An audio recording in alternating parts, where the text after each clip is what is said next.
நேற்று பிடிச்ச மீன், நேற்று தூண்டில் பிடிச்ச மீனை இன்றைக்கி கரையை போகிறதுனால வெட்டிக்கிட்டு இருக்கோம். அவ்வளோ பேர் வெட்டி ஷேர் பண்ண போகிறோம்.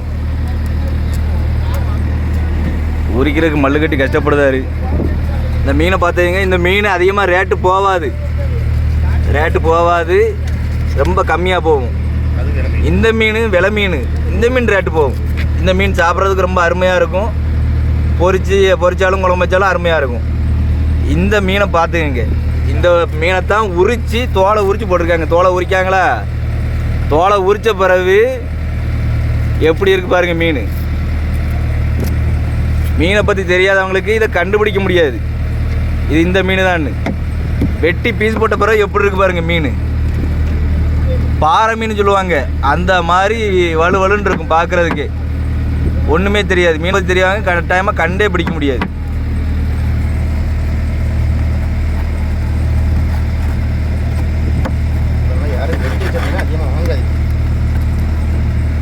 வெட்டி பீஸ் எப்படி விழுது பாருங்க.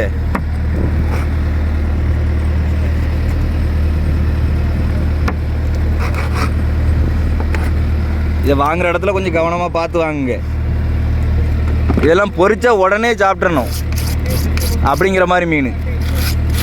குழம்பு வைக்க ஆகாது.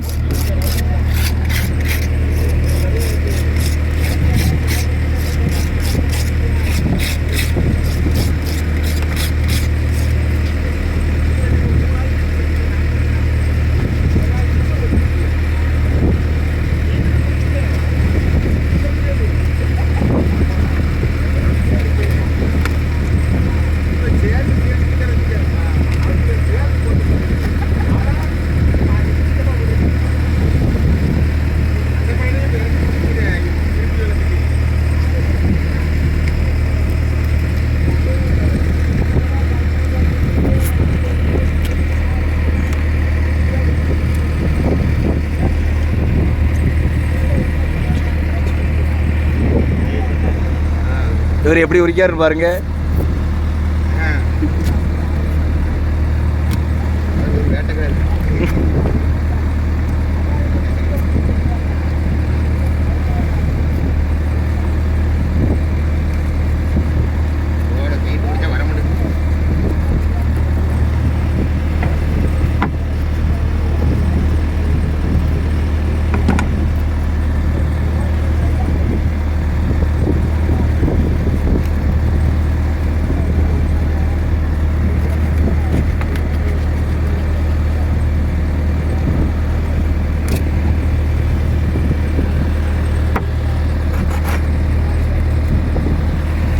இதோட தொலியும் பார்த்தீங்கன்னா புல்லட் ப்ரூஃப் மாதிரி தான்.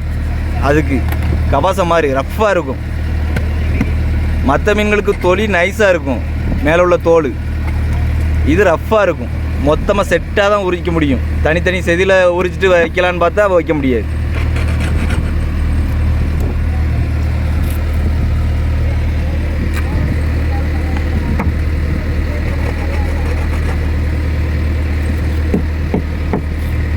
சரி, நானும் போய் ஒர்க் பண்ண போகிறேன்.